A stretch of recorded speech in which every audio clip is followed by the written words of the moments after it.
Boa noite a todos. É com muita satisfação que a gente está aqui hoje.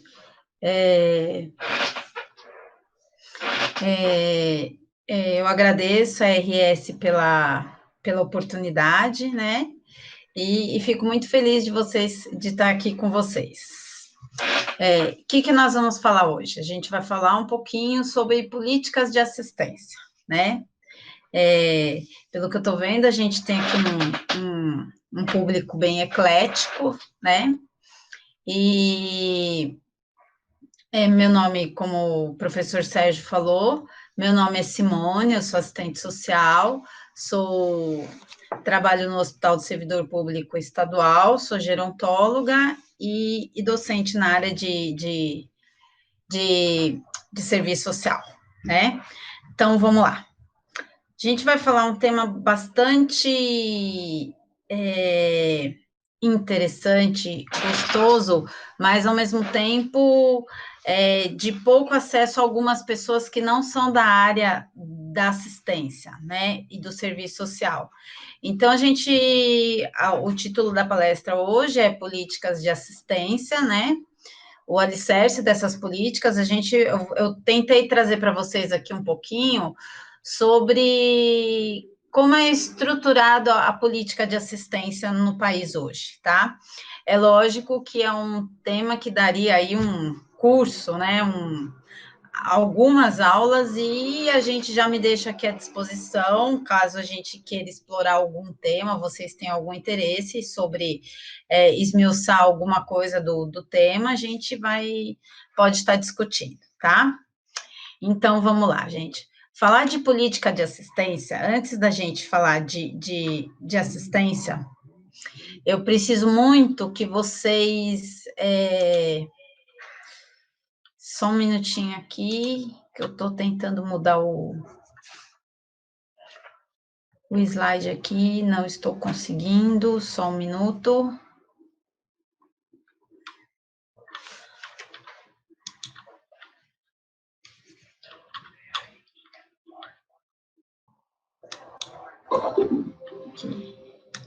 Okay. Vamos lá. Obrigada e desculpe. Para a gente falar de assistência, antes eu gostaria que a gente tivesse consciência desses dois conceitos aqui. O que é uma assistência e o que é um assistencialismo, né? Na verdade, quando a gente fala de assistência, para quem é assistente social, eu tenho aqui algumas assistentes sociais, né, assistindo a aula, e é muito difícil quando as pessoas às vezes, eu quero falar com assistência social, né? Não é o assistente social. Então, assim, só para trazer esses conceitos, né? Assistência é a política, né? É aquela política que vai dar condições da gente desenvolver alguns programas para a área para a área social, né?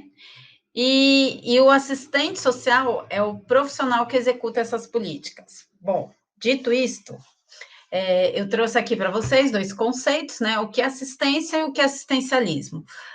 Que são outros dois conceitos que também as pessoas confundem muito, né? Acha que assistência, ela é algo que você vai fornecer, fazer caridade, vai doar produtos, quando na verdade isso é assistencialismo, né? Assistência é a outra vertente, né? Então, assistência são as políticas que a gente vai trabalhar para que a gente possa minimizar essas desigualdades sociais, né? Então, são dois conceitos que, quando a gente fala aí da área de assistência, né? É importante a gente entender, né? O assistencialismo, ele vai ser aquela questão da caridade, né? E assistência é quando vai ser aquelas políticas que a gente vai ter condições de minimizar, garantir alguns mínimos sociais, né? Então, sempre essa lógica. E pensando nisso, aí trouxe outros dois conceitos que é importantes antes da gente falar da política de assistência, né? Que é a questão da política pública e a política social. A gente costuma achar que é a mesma coisa, né? Quando, na verdade, a política social, ela vai ser uma política que ela vai estar destinada ao bem-estar da população. Então, você detecta uma demanda e você tenta desenvolver algumas ações, né, para sanar aquela demanda. Então, vamos pensar numa situação que pode estar permear aí o nosso entorno, como, por exemplo, a gente identifica algumas numa escola, um grande índice de adolescentes grávidas, né? Então, é uma situação e a gente pode desenvolver alguma ação, ações educativas, ações junto com a UBS, para poder orientar e informar essas adolescentes, né? Então, a política social, ela vai ser uma ação onde a gente vai detectar uma situação e a gente vai trabalhar para sanar ou minimizar aquela situação. E a política pública é algo que ela vai depender diretamente do governo, tá? E, assim, vai estar relacionada à demanda, sim, né? Mas vai depender do governo e ela vai ter um amparo na Constituição. Então, uma política pública, ela é quando a gente a comunidade, a população, a sociedade, ela vai ter um direito garantido, né? Uma política social, eu posso efetivar, desenvolver um trabalho, um programa, que ele pode ser implementado e ele pode ser tirado a qualquer momento. A política pública, o galgar políticas públicas, é justamente quando quando vai ter mais, a gente vai ter uma garantia, vai ser um direito. Então, não vai ser uma benesse que vai ser dado para a sociedade, vai ser um direito que aquele grupo vai ter de alguma situação, né? E aí, quando a gente fala, depois desses conceitos, né, da gente entender o que é assistencialismo, o que é uma assistência, da gente falar de políticas sociais e políticas públicas, né, a gente vai entrar na questão da assistência, né? O que é essa política de assistência? O que é assistência? Então, quando a gente fala de assistência, a gente não pode descaracterizar que ela vai ter um público-alvo. Quem vai ser esse público-alvo? Vão ser as pessoas mais vulneráveis, né? Não é todo mundo na sociedade que precisou recorrer ao auxílio emergencial agora na época da pandemia, né? Então, é um grupo de pessoas específicas, né? Então, são pessoas vulneráveis. Então, quando a gente fala de assistência, a gente vai ter já esse perfil da população que vai acessar assistência, né? Então, são pessoas vulneráveis, né? E outra questão que vai ficar bem marcada na assistência é que ela vai romper com essa prática do favor. Então, eu não vou fazer nenhuma caridade. Quando eu acesso a política de assistência, quando a gente vê hoje um grande percentual da população dando entrada no auxílio emergencial, tendo Bolsa Família e outras políticas, a gente não é que o governo está sendo generoso, não, é um direito, né? E a gente precisa muito ser assistente. Vou falar muito da questão do assistente social, porque é a área que eu atuo e é a área que vai estar vai ter muito mais contato com a questão, com a política de assistência, tá? Mas quanto mais a gente conseguir entender esses conceitos e difundir, isso vai ser importante para todo mundo, né? Então, a intenção é que a gente entenda essa lógica até para a gente poder difundir isso. Então, quando a gente fala em termos de política de assistência, quando a gente fala de alguns alguns programas, até programas de transferência de renda, como é o auxílio emergencial, a gente tem que descaracterizar a questão de generosidade do governo, ou que a pessoa está recebendo algum benefício. Na verdade, são direitos, né? E quando a gente fala em termos de direitos, é que a gente vai ter a responsabilidade de mostrar ser aqueles agentes multiplicadores desses benefícios que a gente tem, desses direitos, dessas políticas, para que a maior parte de pessoas tenham acesso, né? Então, então, o foco vai ser pessoas vulneráveis, né? Então, vai ter um perfil para você acessar essa política de assistência, não vai ser qualquer um, vai ter um perfil. Esse perfil pode ser a questão da quantidade de filhos, a questão da moradia, a questão da renda per capita, que é a soma da renda da família dividido pelo número de pessoas. Então, vai ter um perfil, né? Então, são pessoas vulneráveis, a gente vai deixar de achar que o Estado está sendo generoso, quando, na verdade, a gente vai ter um Estado que está cumprindo o dever. Então, quem acessar essa política, quem dentro dela quem for utilizar a política de assistência, ela nada mais é do que o seu direito, né? Não é uma generosidade do Estado, é um direito da pessoa, né?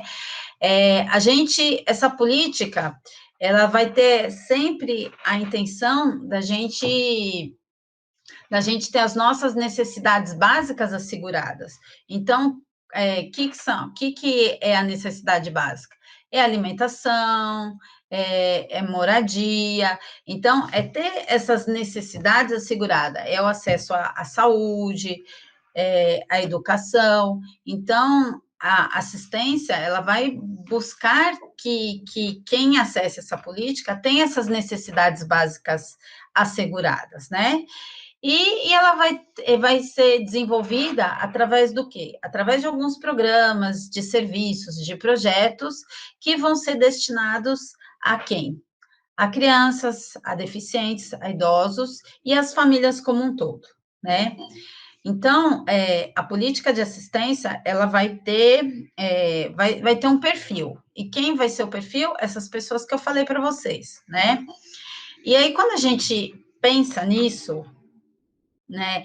Quem vai ser o perfil, quem vai acessar essa política de assistência, a gente não pode esquecer que entender assistência como direito é algo que vai vir a partir da Constituição de 88. Quando a gente fala da Constituição de 88, a gente a partir dessa Constituição, é que nós vamos ter a gente vai ter direitos garantidos. Então, deixa de ser aquela coisa que o Estado está sendo generoso, que ele está fornecendo alguns benefícios, né? Para, a partir da Constituição, a gente ter direitos, a gente já vai ter conquistas desses direitos, né? Então, a Constituição de 88, ela vai trazer assistência como um direito, a gente vai reconhecer a assistência social como uma política protetiva, né? Que vai ser uma política que ela vai ser fornecida a quem dela precisar. Então, a assistência, quando a gente fala em termos de políticas de assistência, a partir da Constituição, então a gente vai ter assegurado esse direito que a gente vai ter alguns programas, alguns projetos, algumas ações que a gente já vão ser mais alicerçados, então vão deixar de ser apenas aquelas ações que o governo pode tirar, ele pode fornecer e tirar para aquela comunidade a hora que ele quiser, e ele vão ser programas, ações que vão virar direitos e que vão ser, e aí, como direito, vai ser um dever do Estado e um direito do cidadão. Então, isso vai se dar a partir da Constituição de 88, tá? Vai demorar 5 anos desta Constituição que a gente vai desenvolver a lei que vai regulamentar essas políticas de assistência, que é a Lei Orgânica da Assistência, é o famoso LOAS, né? Vocês já devem ter ouvido falar, e recentemente, vira e mexe, a gente tem na mídia algumas críticas que falam que a pessoa tem o LOAS, a pessoa deu a entrada no LOAS.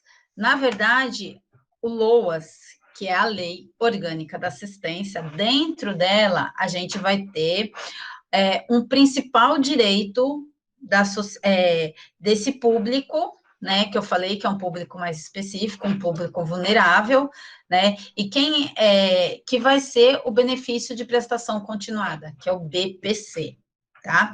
Então, esse BPC, ele vai ser a pessoa vai ter direito de um salário mínimo, né? Não é vitalício, ela precisa ter um perfil para ter acesso a esse salário mínimo, mas quem vai ter esse direito? O idoso, né? A pessoa que não tem condições de prover a sua renda, então aquele idoso que não tem renda, o deficiente físico, o idoso e o deficiente, em alguns casos que a gente caracteriza como uma situação de risco, mas são poucos, tá?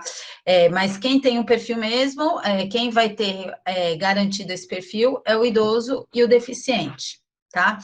Que na soma da renda familiar, a renda per capita não ultrapassa um quarto do salário mínimo. Então, como que é feito esse cálculo? Você vai ter ou idoso ou deficiente, você vai somar a quantidade de renda que aquela família tem, você vai dividir pelo número de pessoas daquela família, se não ultrapassar um quarto do salário mínimo, esse idoso, esse deficiente terá direito, né? Então, o perfil para o BPC, para o benefício de prestação continuada, vai ser aquela pessoa, aquele idoso ou deficiente que não tem renda, tá? E que a renda per capita não ultrapasse um quarto do salário mínimo. Mas é todo deficiente, Simone? Não, só aquele deficiente que entra naquela lista, né, naquele CID, que incapacita para atividades laborativas, né? Então, não, quando a gente escuta, é porque a pessoa tem o LOAS, não, na verdade, ela não tem o LOAS. O LOAS é a lei, né? Ela tem o benefício de prestação continuada, o BPC. Como que acontece com esse benefício? Ele não é vitalício. Ele é algo que vai depender de um perfil, como eu falei para vocês, a renda per capita, né? E esse benefício, ele é revisado a cada 2 anos, onde vai se fazer o cálculo novamente daquela família. Antigamente, a gente dependia dessa visita de um grupo, essa política, ela está ligada, apesar de você dar entrada no INSS, é uma política que ela está ligada à assistência, né? E aí a gente vai falar de um outro termo mais para frente, que é a questão da seguridade social. Mais para frente a gente fala sobre isso. Então, quando a gente tem o benefício de prestação continuada, que antigamente era necessário fazer essa visita para ver se aquela família, aquele idoso ou aquele deficiente ainda tinha esse perfil para continuar com este benefício, hoje em dia a gente tem um cadastro que é chamado CadÚnico, onde você cadastra aquelas pessoas, coloca a renda da família.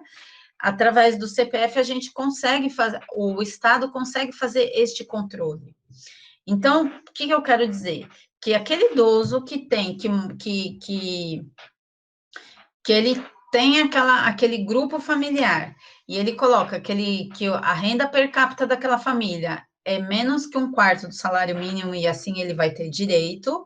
Se um membro daquele grupo começa a trabalhar, através do CPF, o CadÚnico vai detectar isso. E aí esse benefício pode ser cortado, né? Assim como o BPC, assim como outros benefícios. Então, hoje, o benefício de prestação continuada, ele vai ter um critério, você precisa ter um perfil para ter esse benefício, esse direito a um salário mínimo, tá? Mas como é que a gente dá entrada? No INSS. Você vai lá, o quanto isso, por que é importante a gente ter essa informação? Porque muitas vezes a gente cruza com deficientes, com idoso que não tem renda, e muitas vezes não se tem esse acesso desse benefício de prestação continuada, desse BPC. Então, aquele idoso, aquele deficiente que não tem condições laborativas, né? E aí vai ter uma lista dessas deficiências, né? Não é qualquer deficiência.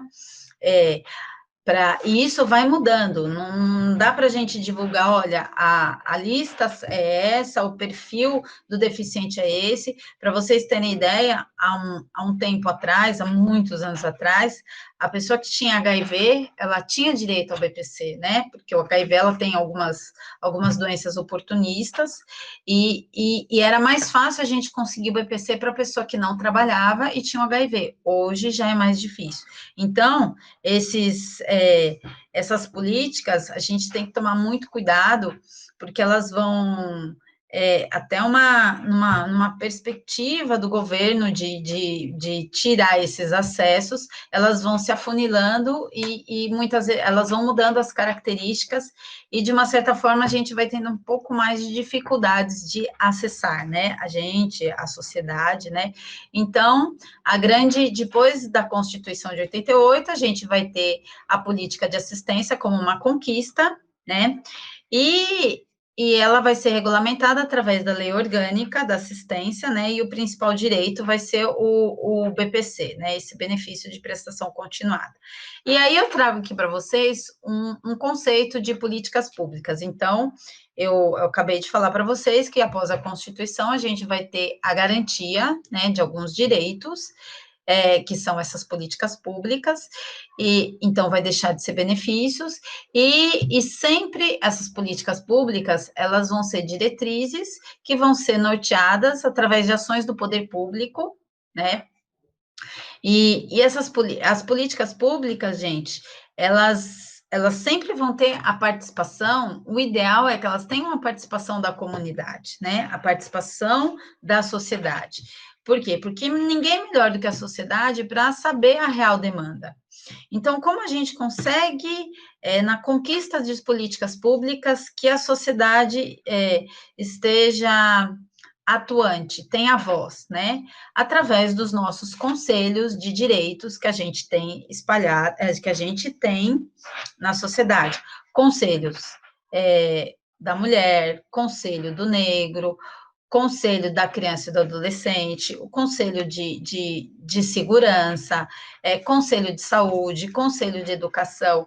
Então, todos os conselhos de direitos, que a gente chama, são conselhos que eles vêm, conselho do deficiente, e a gente vai ter vários conselhos, né? Então, todos os conselhos, a gente eles são tripartites. O que quer dizer isso? É uma participação da sociedade civil, uma participação do poder público e uma participação de entidades ligadas àquele segmento. Então, é nesse momento, quando eu tenho a participação da sociedade dentro desses conselhos, é quando eu consigo que a sociedade tenha voz. Eu não deixo só, assim, a criação de políticas, o desenvolvimento de políticas, de ações, de programas, só na mão do governo, né? Porque o governo, muitas vezes, ele vai ter uma visão equivocada de algumas ações necessárias, né? Por isso que é muito importante a gente estimular, enquanto educadores, enquanto assistentes sociais, enquanto profissionais de saúde, profissionais de assistência, que a gente estimule a população a participar desses conselhos, né? É fácil participar dos conselhos? Sim, é bem fácil, é só a gente se envolver. Quando que é essa reunião, em que momento que essa reunião se dá, para que a gente possa começar a participar, escutar, ter voz, se posicionar, né? Então, as políticas públicas, apesar delas serem uma ação do poder público, elas precisam necessariamente que a gente tenha participação da sociedade para desenvolver essas políticas, né? E falando nisso, como que a gente vão surgir essas políticas públicas, né?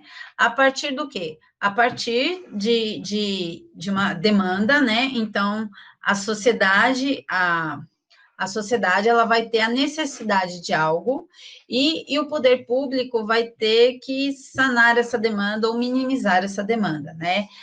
Um exemplo recente, volto a falar, a questão do auxílio emergencial, onde se detectou a importância de uma parcela da população que tinha empregos informais e que não podiam mais trabalhar por causa da pandemia, pelo isolamento social necessário, né? E elas tinham que ter um recurso financeiro para continuar, né? Para pagar suas contas, para se alimentar, e é quando a gente vai ter o auxílio emergencial, né? Então, as políticas, elas vão existir a partir de uma demanda da sociedade, né? Então, essas políticas, elas vão ser materiais ou sociais. Então, vamos pensar, a gente vai ter algumas ações, por exemplo, algumas ações que vão ser espaços públicos, onde a gente vai ter academias ao céu aberto, coisas que a população vai ter direito e que não é algo só para ela. Então, não é só o benefício de transferência de renda que eu tenho, mas é algo que é mais comunitário, né? E essas políticas elas vão surgir a partir do momento que a gente reconhece a desigualdade social, né? Por que essa desigualdade social? É a partir do momento que a gente percebe que existem pessoas que têm muito acesso e existem pessoas que não vão ter acesso, né? E com essa desigualdade social, a gente vai ter uma questão que a gente não pode deixar de falar quando a gente fala em termos de assistência, que é algo que é uma palavrinha que se chama questão social, né? Então, a política de assistência, ela vai estar atrelada a esta questão social. E o que é uma questão social, Simone? É aquela coisa básica, é tudo que tem na sociedade, então é uma questão, não, é algo muito mais profundo, né? Então, quando a gente fala de questão social, tem uma autora do Serviço Social, a Yamamoto, que ela vai trazer para a gente que a questão social, essa desigualdade criada entre o capital, tá, e o trabalho. Então, a renda vai estar concentrada na mão de poucos, em detrimento de muitos, né? A gente vai ter interesses antagônicos. O que é bom para poucos não é bom para muitos. Então, é daí que vai surgir essa questão social, né? Então, essas desigualdades, elas vão surgir a partir do capitalismo, onde a gente tem uma grande concentração de renda na mão de poucos, em detrimento de muitos, né? E por que é importante a gente reconhecer essa questão social quando a gente fala de desigualdade? Né? Para a gente ter muito claro alguns conceitos, né? Alguns conceitos que a assistência vai trabalhar, que a assistência vai ter como respaldo, né? Um deles é a questão, aí eu trago mais dois conceitos que é importante a gente definir, né? Que é a questão da pobreza, né? E a questão da desigualdade social. Então, quando a gente fala de pobreza, não é só na questão financeira, né? Não é só a pessoa, ela não está trabalhando, então eu não tenho recurso financeiro e eu sou pobre, né? Na verdade, esse é um termo muito, quando a gente fala de pobreza, é um termo muito mais abrangente, né? Limitar a questão da pobreza somente a questão financeira, o recurso financeiro, é muito fica muito deficitário, vamos se dizer assim. Então, a pobreza, ela sempre vai ser a falta de acesso a algumas questões que vão trazer dificuldade na nossa vida social e na nossa vida cotidiana, tá? Ela vai estar mais atrelada à questão financeira? Sim, porque a gente vive numa sociedade capitalista e eu preciso desse recurso financeiro para conduzir algumas coisas na minha vida social e na minha vida cotidiana, como, por exemplo, me alimentar, né? Como, por exemplo, pegar um transporte público, mas eu tenho que pagar esse transporte público, né? Então, quando a gente fala de pobreza, ele vai de dimensões que não é só na questão financeira, mas ela transcende, né? É essa falta de acesso. E outro termo que é importante quando a gente fala em políticas de assistência, a gente ter clareza, que é a questão da desigualdade social, né? O que é desigualdade? É quando eu saio fora daquele padrão normativo, e aí a gente não vai falar só da questão também financeira. Quando a gente vai falar de desigualdade, a gente vai falar da questão de gênero, da questão de orientação sexual, da questão de família, da questão da etnia. Então, é tudo questão religiosa. Então, tudo aquilo que a sociedade cria um preconceito, né? Uma exclusão de um grupo que não se enquadra naquele perfil normativo, naquele padrão normativo que a sociedade impõe, né? Então, quando a gente tem um casal de homossexual, a gente vai em alguns grupos, vai se causar uma estranheza. Por quê? Porque o homem tem que ter o homem e a mulher. E por que não ter dois homens ou ter duas mulheres? Não, porque nunca foi assim. Então, você quebra esses padrões. Então, isso vai gerando uma desigualdade. E essa desigualdade, ela vai gerar uma exclusão, né? Porque todas essas questões, elas vão começar a ser vistas de modo onde a gente não consiga ter uma inserção num determinado grupo. E aí, volta a falar, a maior parte da desigualdade, realmente, como a gente fala de pobreza, vai ser a questão social, porque a gente vive num país onde a gente tem interesses antagônicos, né? Como eu já falei. Então, o que é bom para uns não é bom para a maioria, né? Então, a gente pode falar, pode citar um exemplo aqui do transporte público, né? Então, vamos pensar, será que quem tem um meio de locomoção que não seja pegar o ônibus, ou o metrô, ou o trem, vai ser tão sensível à questão da gente ter metrô, ônibus e trem lotados, quanto quem pega esse meio de transporte todos os dias, né?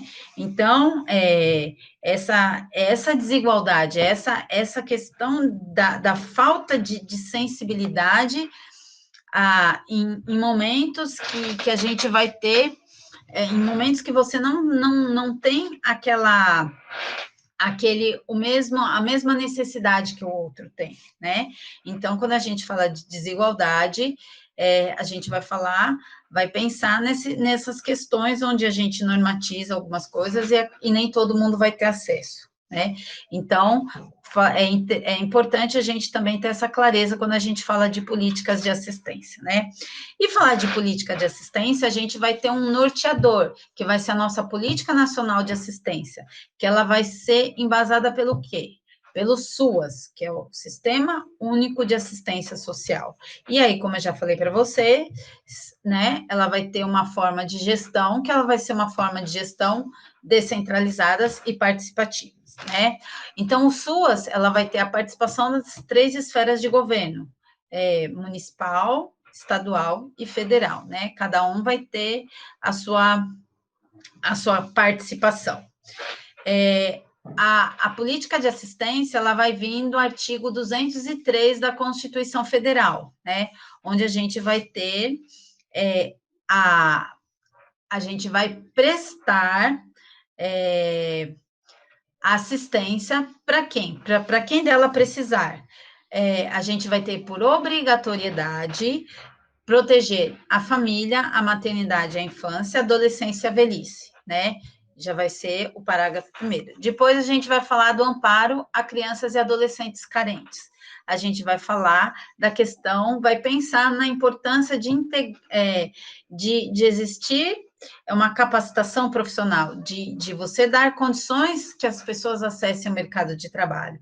E também vai falar da questão da habitação, da reabilitação, vai pensar nas questões de saúde, tá? Da reabilitação, a questão da deficiência e a promoção à saúde e o acesso a essa vida comunitária, né? Então, quando a gente fala de assistência, a gente não vai pensar só no indivíduo, a gente vai ter duas vertentes bem importantes, a questão da família e da comunidade. Então, a assistência, ela vai estar nesse artigo 203, né? E como eu já falei para vocês, ela vai ser uma política protetiva que vai ter o foco de minimizar o quê? A violência, tá? Então, vai ter o foco de minimizar a violência e vai ter como bem maior a família. Então, a política de assistência, ela vai ser uma política que ela vai ter o norte de fortalecimento de vínculos. O que quer dizer o fortalecimento de vínculos? Então, quando eu vou ter, a família, ela vai ter algumas necessidades, ou ela pode ter algumas demandas, né? Ela pode estar em algumas situações de vulnerabilidade, e eu vou começar a não ter o olhar mais só do indivíduo, eu vou ter o olhar dessa família como um todo. Então, o fortalecimento de vínculos. Por quê? Porque a gente sabe que, assim, que se eu fortaleço uma família, aquela família, ela se conduz com muito mais tranquilidade. Eu vou ser menos dependente do Estado. Então, a política de assistência, o SUAS, ele vai ter essa proposta desse fortalecimento de vínculos, né? E aí, a nossa assistência, ela vai estar ligada de uma forma intersetorial, né? Não vai ser só assistência. Ela vai estar ligada à saúde, à previdência, à educação, ao trabalho, à cultura, à segurança, à habitação, à questão da alimentação, né? Então, são todas esses setores que vão falar que, se tiverem fortalecidos, se eu tiver saúde, se eu tiver educação, se eu tiver trabalho, se eu tiver segurança, se eu tiver habitação, se eu tiver cultura, eu vou conseguir fortalecer essa política. Então, a assistência, ela vai transitar o tempo inteiro em todos esses setores, né? Então, é muito comum a gente articular com todas essas outras políticas, por quê? Porque eu fortaleço a assistência, né?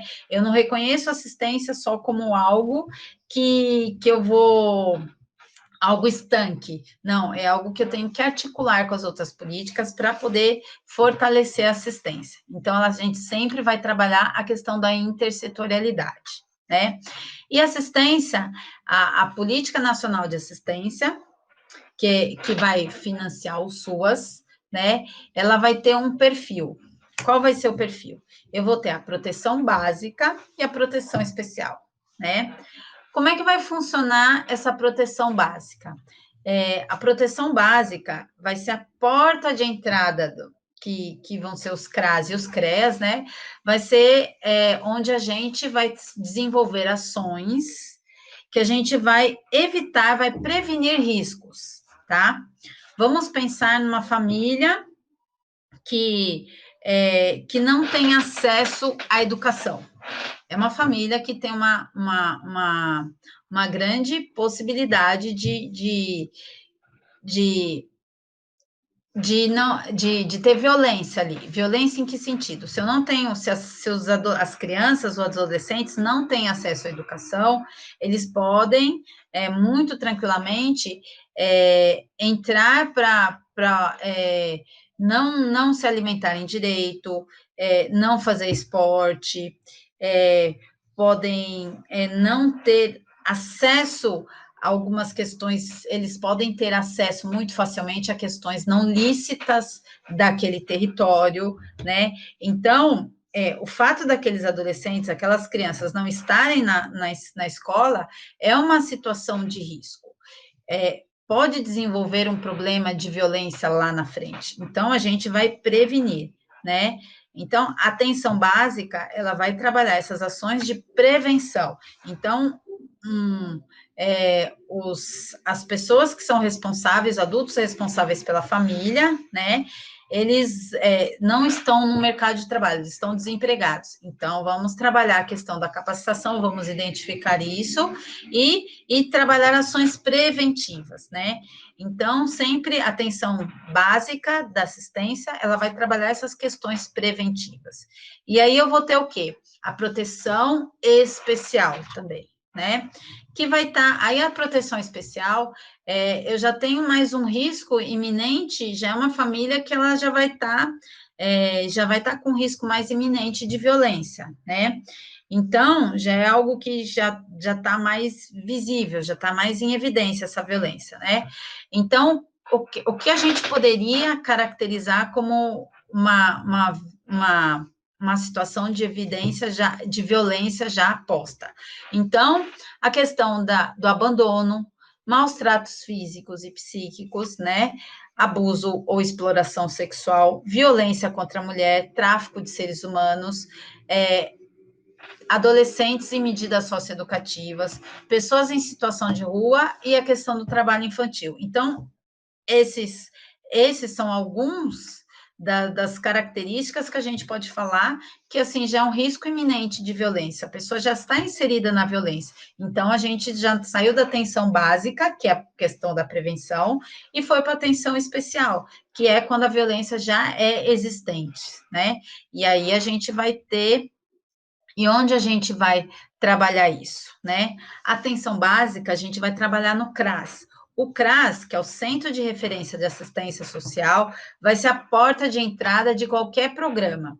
Então, quem vai falar se aquela família ela vai entrar na atenção especial ou na proteção básica, é o CRAS. É o CRAS que vai definir quais os programas que você vai participar, aonde você vai ser inserido, como vai, para onde você vai ser encaminhado. Então, o Centro de Referência de Assistência Social, o CRAS, ele é a porta de entrada. Então, qualquer família em situação de vulnerabilidade ou que a gente detecte alguma deficiência de alguma situação, eu vou encaminhar, que seja na área de assistência, né? Eu vou encaminhar para o CRAS.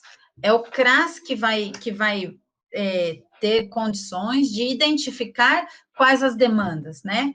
E às vezes a gente acha que é uma situação só de saúde ou uma situação só de habitação, quando na verdade, quando a gente fala, a gente não pode esquecer que quando a gente vai ter várias vertentes quando a gente fala de assistência, né? Então, é falta de acesso à educação, é falta de acesso à saúde, é uma questão de violência, é violência doméstica, é violência sexual. Então, a gente vai ter a pessoa inserida no tráfico de drogas.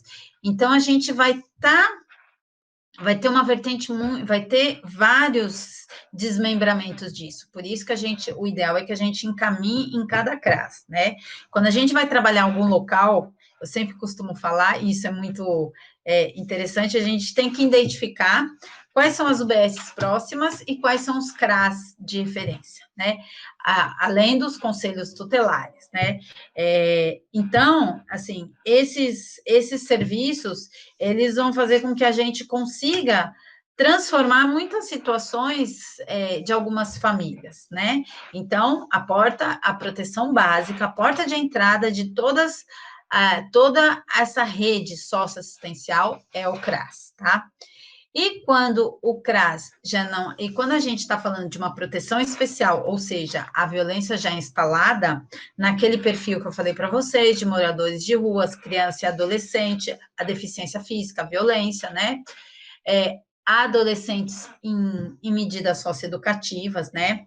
E aí eu queria fazer um adendo aqui, quando a gente fala de adolescente em medida socioeducativa, a gente não pode esquecer que muitas vezes eu costumo muito falar o termo para os meus alunos, a questão do senso comum, né?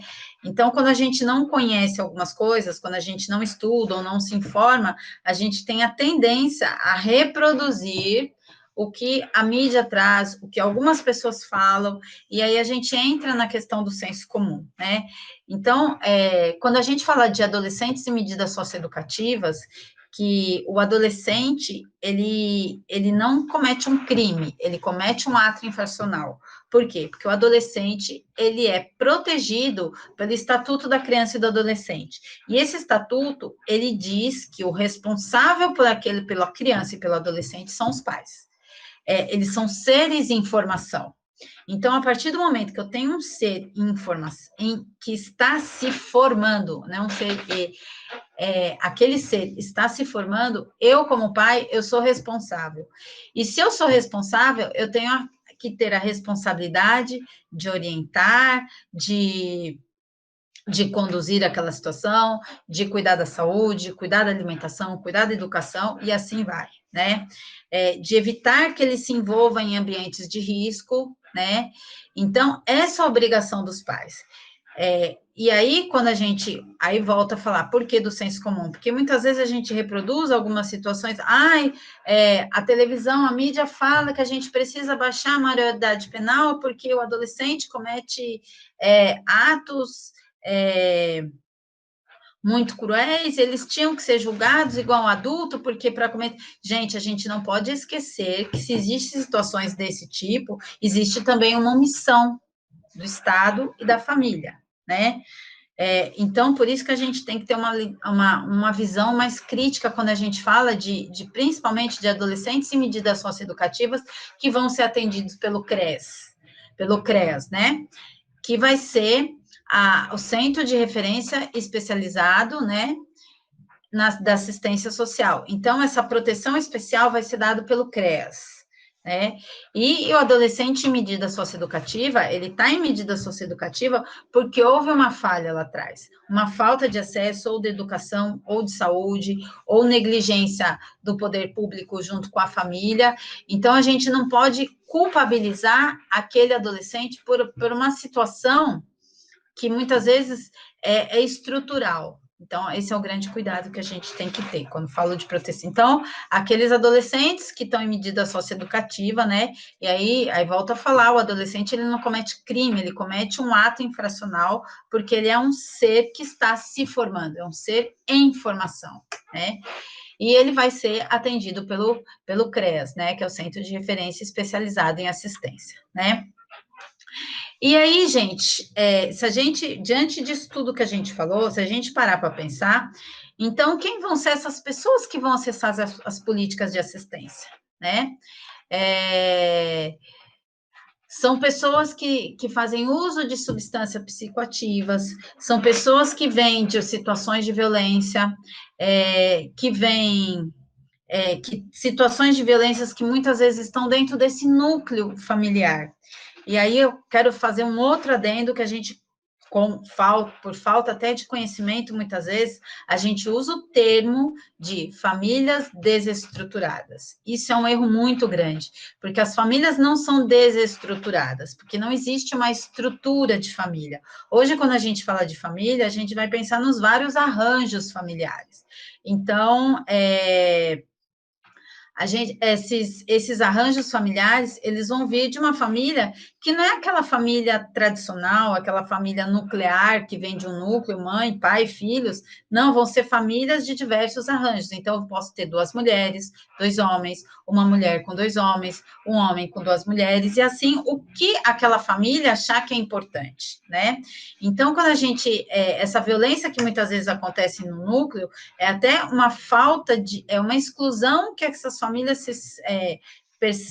têm diante daquela sociedade que é uma sociedade normativa, como a gente já falou, né? Então, essas pessoas a gente tem que ter muito cuidado ao falar de família e ao atender as famílias, de não colocar os nossos valores em cima da família do outro. Aquela família não é uma família que é desestruturada, é uma família que muitas vezes não tem o acesso que ela deveria ter. Então, ela tem dificuldade em algumas questões, mas não é desestruturada porque não existe uma estrutura de família, né? Quando a gente vai pensar nessa questão da gente quebrar essas normativas que a sociedade impõe, né? E quem mais vai ser esse usuário, né? Pessoas que não estão inseridas no mercado de trabalho formal ou informal, né? E aí, pessoas que por estarem excluídas desse mercado de trabalho ou estarem excluídas desse ambiente social, a gente vai acabar criando estratégias de sobrevivência, né? E aí a gente, não, porque aí quando a gente muitas vezes defende essa linha, aí vão falar que a gente defende bandido, que a gente defende que o outro cometa atos infracionais, mas não é isso. Quando a gente pensa nessas situações de violência, às vezes a gente tem que pensar que é uma estratégia de sobrevivência. Então, você é tão alijado de tudo aquilo que o Estado ele não consegue te fornecer, como saúde, como educação, como transporte, o emprego, habitação, que a gente começa a ter que criar como mecanismo de sobrevivência algumas alternativas, né? Então, por isso que e aí, para falar quando a gente cria essas alternativas, a gente não pode esquecer que a assistência ela vai ter sempre o foco em 3 situações. A proteção dos grupos mais vulneráveis, que é aquilo que eu falei, o idoso, né? A criança e adolescente. Por que o idoso? Porque o idoso ele vai ser no outro polo da criança e do adolescente. Ele vai ser um grupo onde a gente vai ter que ter um olhar mais sensível, porque ele vem de um segmento que ele vai ter mais fragilidade, né? A criança e o adolescente, por ser informação, né, por ser seres que estão se formando e que tem que ter um responsável, né? Então, eles vão ser grupos que vão ser considerados mais vulneráveis, ou seja, estão mais, eles vão ser mais propícios a sofrer algum tipo de violência, né? A questão da dignidade humana, então vai ser um outro foco da assistência, né? Combater todas as violações de direitos. Então, quando a gente percebe alguma situação onde a pessoa não tem o seu direito garantido, onde a pessoa está tendo essa dificuldade de acessar o seu direito, a assistência, ela vai ter esse olhar, tá? E outras questões e grupos que a gente sabe que naturalmente são grupos mais fragilizados, né? Além do idoso, da criança, da mulher, do homossexual. Então, a gente vai ter outros grupos que é o índio, o deficiente, né? E aí as mulheres. Então, são grupos que vão ter que ter um olhar mais sensível quando a gente fala em termos de assistência. Vão existir programas que vão beneficiar, sim, esses grupos. E aí vocês vão falar, ai, Simone, mas assim, a gente precisa ficar o tempo inteiro falando da questão do racismo, da questão da homofobia, da questão da mulher. Precisa, gente.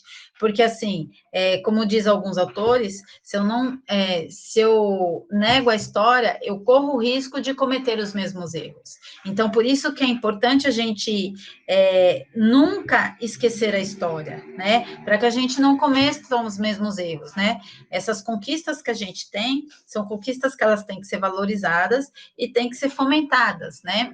E sempre aperfeiçoadas. Então, a assistência, ela vai ter esse olhar, né? De sempre se preocupar com alguns grupos específicos, né? E a questão que eu já falei para vocês do fortalecimento de vínculos e reconhecer o que fortalecimento de vínculos familiares. Então, a assistência, ela vai ter a proposta de trabalhar esse fortalecimento de vínculos. Por quê? Porque a partir do fortalecimento de vínculos, que eu vou ter uma família que vai conseguir ter uma organização melhor e vai conseguir se conduzir de uma maneira melhor, né? E lembrando sempre, como eu já falei, da questão dos vários arranjos, né? O serviço de proteção básica, na proteção básica, desculpe, a gente vai ter alguns serviços. Quais vão ser esses serviços, né? Então, aí eu falei do alicerce, agora eu vou mostrar para vocês rapidamente quais são os serviços que a gente vai ter na atenção, na proteção básica, né, e na proteção especial. Então, na proteção básica, a gente vai ter os Centros de Referência de Assistência, né, os CRAS, a gente vai ter os PAIFs, que é o Serviço de Atenção à Família, os benefícios eventuais, as redes de serviços socioeducativas, direcionadas para vários grupos, né, o BPC e os programas de transferências de renda, tá? Isso vai estar na atenção básica, né? E quando a gente fala e além da atenção básica, a gente vai ter programas de enfrentamento à pobreza, a gente vai ter projetos de promoção, né, inclusão produtiva, ou seja, aquelas ações, aqueles projetos que a gente pode criar para a comunidade, para que a gente possa desenvolver a questão do empreendedorismo, a questão de como a comunidade pode crescer, né? E aí volta a falar, é uma questão não só individual, mas uma questão comunitária sempre, pensando no território, levantando as dificuldades do território para que a gente possa ter os enfrentamentos, né? A questão de promoção de melhoria dessas condições habitacionais. Então, se a gente tem alguns locais onde a gente tem algumas dificuldades habitacionais, a gente vai conseguir trabalhar isso, né? Vai ter essa proposta de trabalhar isso, né? A questão de convivência comunitária, né? E a questão da gente trabalhar a segurança alimentar e nutricional. Isso vai ser muito importante na política de assistência, tá?